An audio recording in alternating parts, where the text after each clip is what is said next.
The Sabres won last night in Boston. Mm-hmm. Boston might be this morning talking about tanking and tearing it down because they are horrible. That was the most meaningful thing I think you could take away from last night. Is Boston... Yeah. I don't know if Darlene said they figured it out again after last night. Right. Boston's a wreck. They're so cooked. Like, what are they now? Even now, they're 4 points out, 3 points out of the playoffs. Yeah, they're 9 points up on the Sabres. Okay, if they squeak in, they squeak in. Their days of being a Stanley Cup contender are totally over. Yeah, they're wrecked. They are totally over. Third from the bottom in the East in goal differential. They're worse than the Sabres. Yeah. On goal differential. And before we came on, I was telling Josh, this is not the stat of the day. It's just a stat that I had seen last night. So Boston, in their last 7 games coming into this game last night, had led in 7 games for 33 minutes. Half of one game. Half of one game they've been playing in front. Wow. They have they're 3-6-1 in their last 10. Sabres have the same record in their last 10. Yeah, Boston fielded a lineup last night. If you looked at the lineup card, you would say, who are these people? They had Yoki Haru out in 3-on-3 overtime. Yeah. Like, it's time for your most skilled guys to go out there. And the Sabres didn't have much to offer either because they're missing Kulik last night. They're missing Peterka last night. They're missing Norris last night. So they were down bad too. But Boston, you're getting to Yoki Haru on the second shift? Zadorov's they think he's Chara out there. They play him like he's Chara. He played 30 minutes last night. He was on the ice every shift. He's a scary individual, I will say that. Yes, he is. He almost took Tage out. Did the Sabres trade him because he missed a couple of alarm clocks? They traded him because they wanted O'Reilly. Right. Why was he the guy they chose to get out of here? He'd been suspended, right? He overslept once or twice. I recall that. It was a little bit of a problem. Anyway. Boston... But he's a monster now. Yeah. Boston is a mess. Oh, yeah. They're totally cooked. They could be... This year, they're hanging on by a thread in the standings. I don't even know how, because they do get beat bad a lot. But they could be a team next year that is just way down to the bottom.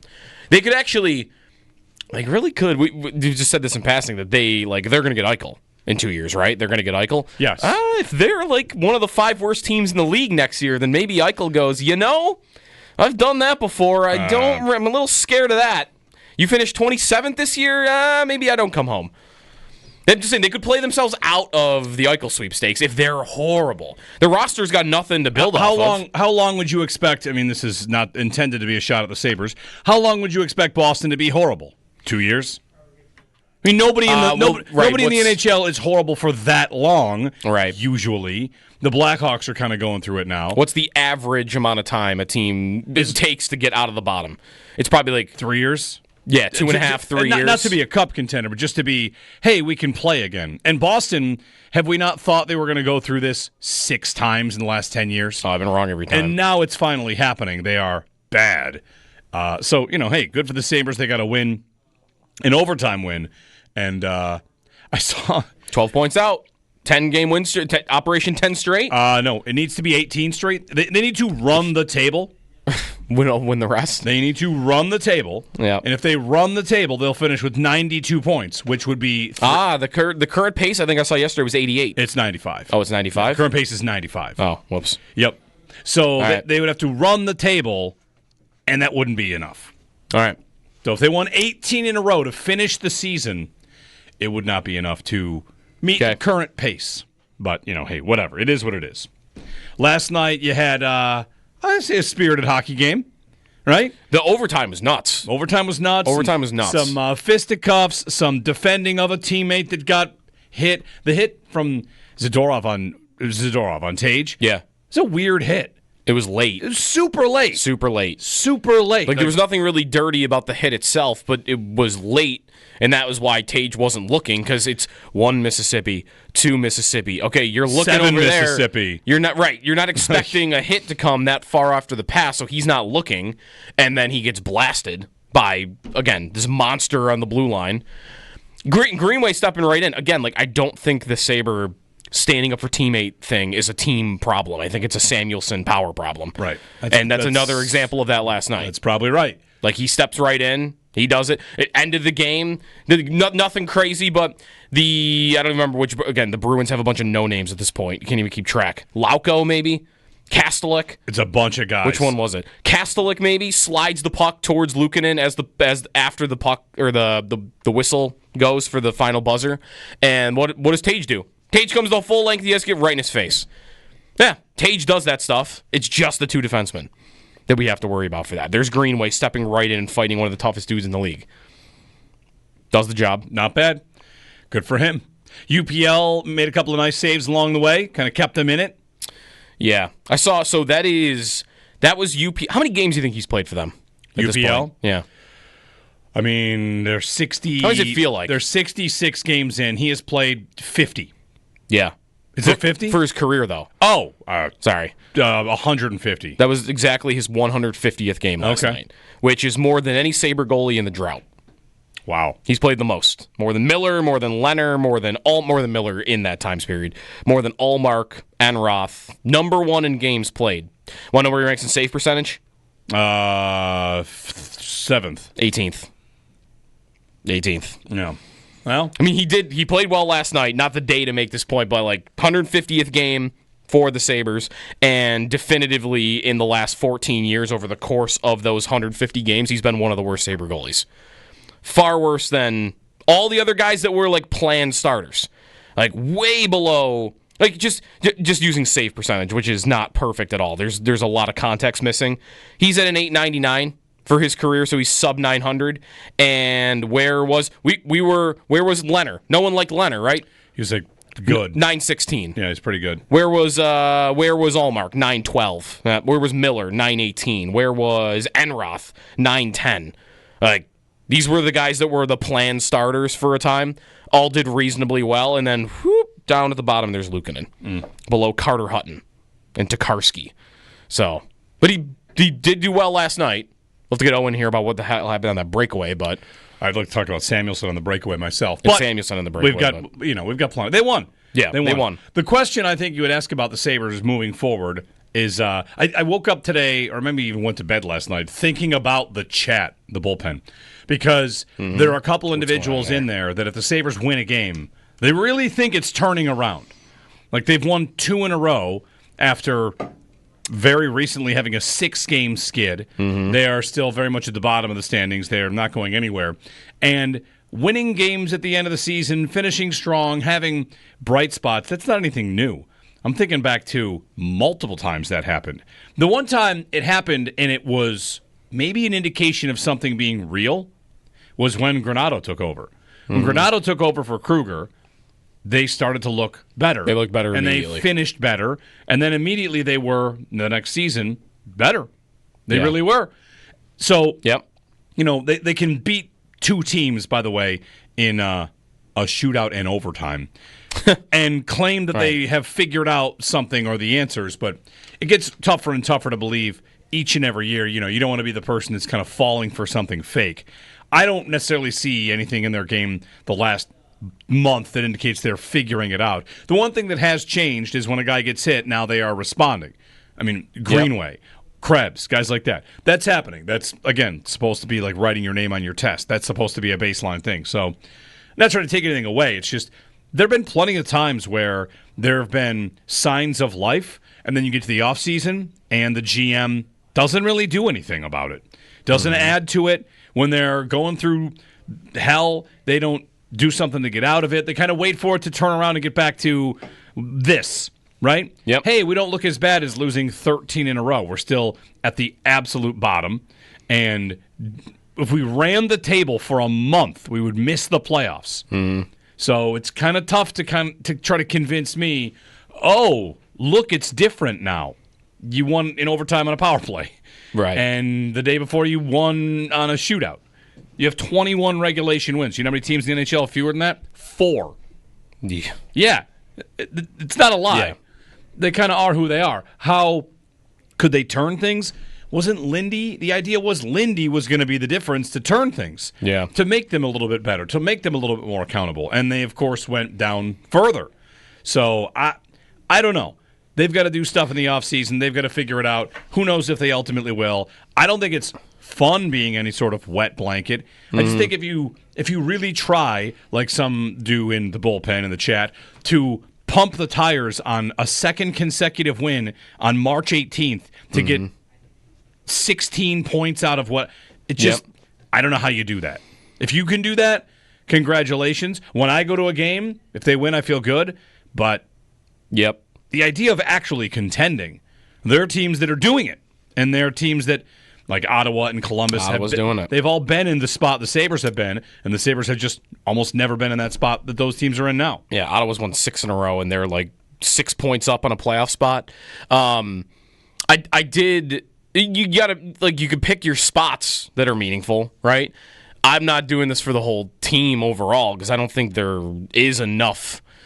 I don't think there's enough to go on with March wins when you're 15 points out and whether they're meaningful or not. Like, is this the 20th time that we've done this in the drought where they're way out of it and they do something that looks good in March and decide if that's going to carry into next season?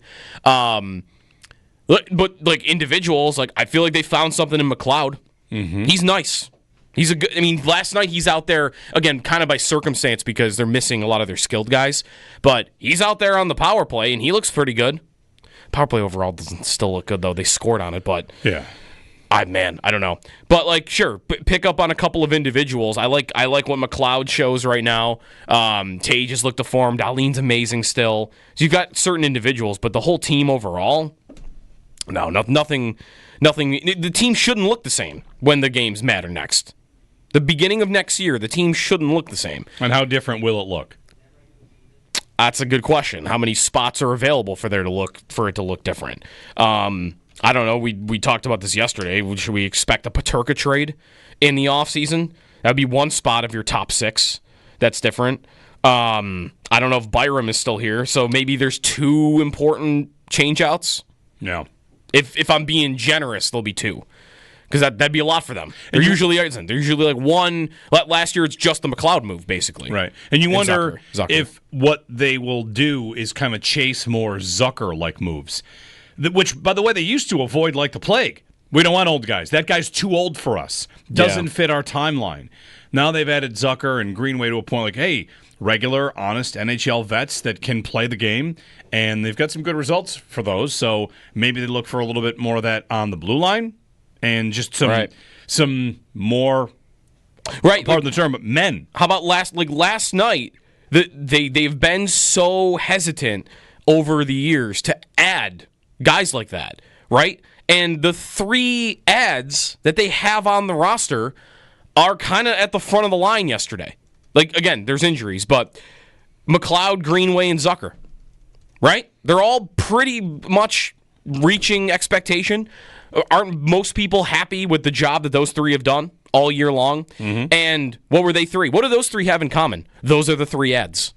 That's a prospect for McLeod, that's a free agent contract for Zucker, and that's a draft pick for Greenway. The 3 times they actually have added, it's actually gone pretty well. At least with these 3 individuals, it's gone well. They traded a second for Malenstein. He doesn't do much for me. But like those 3, it's gone pretty well. So, yeah, more of those. More of a prospect for a McLeod-level player than maybe you're hoping for a little bit of growth and then it does happen. Or, 1 year, $5 million for the next 32-year-old that hits the market that maybe had a down year. Like, I'm into all of that this offseason. But I'm not expecting them to do more than that once or twice. There's just not enough spots on the roster. Unless you're going to make room. No. Well, they'll trade Quinn away and Krebs away and make room. Those 2 might be different, but you know what I mean. Whatever. It's a nice win, I guess. You'd spoil the St. Patrick's Day party, right? Would have been a lot Boston. A lot of Boston, Irish partying, going to that game. Yeah, no, they're mad. They've lost 4 in a row. I've seen the Bruins talk about, like, in some of their fans, this is a disgrace. John Buccigross last night said the Bruins' stealth tank is on. Try to get to the top 5. I mean, why did they trade Marchand? Did you see the behind-the-scenes video of them trading Marchand? I did not. The GM walks into the room where the rest of the guys are, the rest of the front office is, and, like, we just traded Marchand to Florida. and they all look up, like, surprised, like, acting like they didn't know, and someone just goes, Jesus, like, super loud, like, right into the mic. Like, the front office didn't seem happy that they traded Marchand, or the GM had just gone into the other room and done that, because that happened right at the buzzer. And they did it for a conditional first. Yeah. What was the condition? If he plays 50% of their playoff games, it's a first. I think, and they have to go multiple rounds. Oh, okay. I only saw the 50% part, but yeah, I think they have to go a certain amount in the playoffs. Well, but yeah, they could be a first. Sabres win. The other news of the day on the Sabres yesterday was a piece in The Athletic. James Myrtle, longtime NHL reporter, insider. The Athletic ran a fan poll asking fans of the NHL what you think of your owner. Grade your owner, your team's ownership on a bunch of different levels. Yep. And the Sabres owner finished in last place. And not just on composite score, but in every category. And this was, of course, your own fans telling you what you think about your owner. And one thing that Myrtle pointed out in this article was that Buffalo fans responded en masse. That he was just absolutely besieged with all these responses. Only Minnesota had more. And the Sabres finished in 32nd place with the worst owner in sports, according to the people that wrote back on this. Mm-hmm. So I don't know if that gets the attention of the owner, if the owner is bothered by it, cares about it at all, if it ever even crosses his desk. This organization at other times has treated fan apathy or fan concern as if it doesn't matter. Ralph Kruger once said that. It doesn't make it to my desk. Mm-hmm. Great day for them. Jason Botterill once said fans want the coach fired and kind of dismissed it like that, like he was cool. Good times. I don't know if the owner will even see it or will be hurt by it or anything or think, people are mad because we're losing and that's really all it is. Mm-hmm. Which, I mean, that could very well be true. A lot of the teams at the top are teams that have won a cup recently. But then again, there's Ottawa in 9th and Dallas in 11th, and the Caps are up high, and I think they won a couple years ago. So anyway, that's, to me, the big story of yesterday was that it's another national calling out of Sabres ownership. John Buccigross did it on ESPN. There was another piece on ESPN.com quoting agents, quoting Brandon Montour about his time here. He didn't have really bad things to say. No. Montour was kind of complimentary about the area and playing for the organization, just that they can't get their stuff together. Yep. So I don't know if there's going to be any sort of massive change, if that's the kind of thing that makes Kevin Adams get dismissed and Terry Pegula hires a president of hockey operations. It's something national media is pushing for quite a bit. So we'll see. Well, would that be, because is that no debate that is what everyone wants to see them do? Is hire somebody Ken Holland? Yeah. Sure, like, just put name as a placeholder. Yes. Lifetime hockey man is now in here running the show. And he's run another organization before. Craig Button. Maybe that's not the right one. I always go to Brian Burke for this. But these are all in the same, right. Guy who's run a team before. He's going to come in and run the Sabres. That is undoubtedly what everybody wants, right? Is there anybody out there that is pro? I think you keep going with Adams.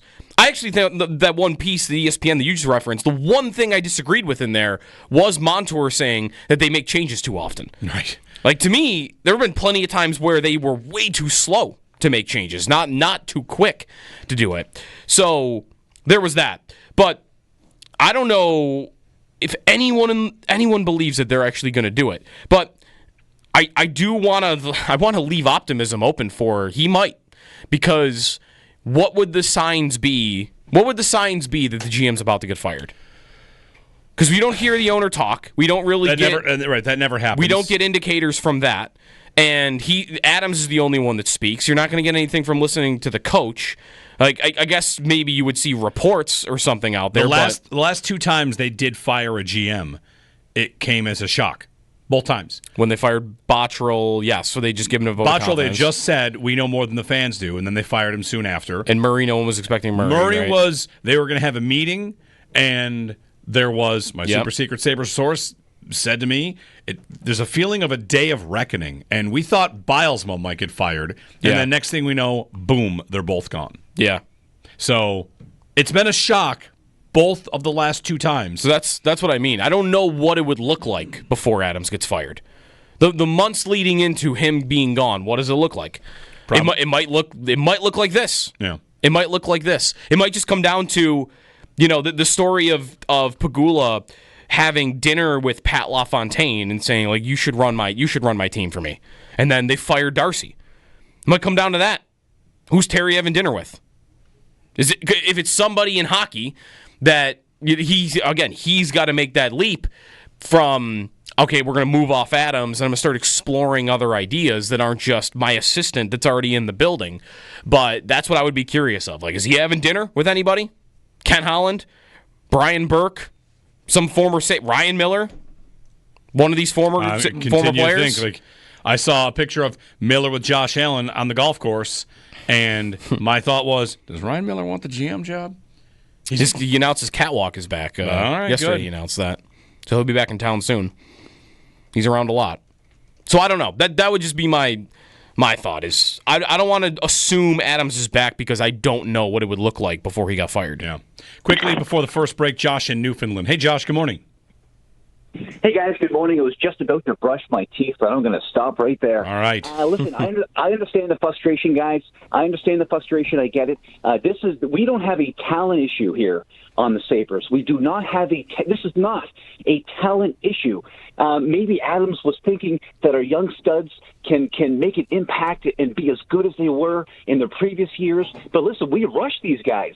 We rushed these guys to the NHL, bypassing major development in the professional process. You don't blame that on the players. They're doing the best they can. The problem is we're such a young team coming up together and bypassing that process. We are seeing that effect on the ice. It would be terrible to trade our young talent of number one picks, first rounders, and send them off elsewhere. It is not a talent issue. It is a lack of leadership and lack of experience at this level that is really submerging our team in this type of thing. Dahlin, captain, this early, I don't know. I don't know about that. I mean, it's year 7. That's not early for Dahlin. You get plenty of captains that are captains early. No, I know. I'm sorry, but what I'm saying is you're just giving him added attention from the opposite team that he really doesn't need. Let him do his finesse thing. Let him do his skill thing. Let him lead on the ice. He doesn't need these extra shoves because he's the captain of the team.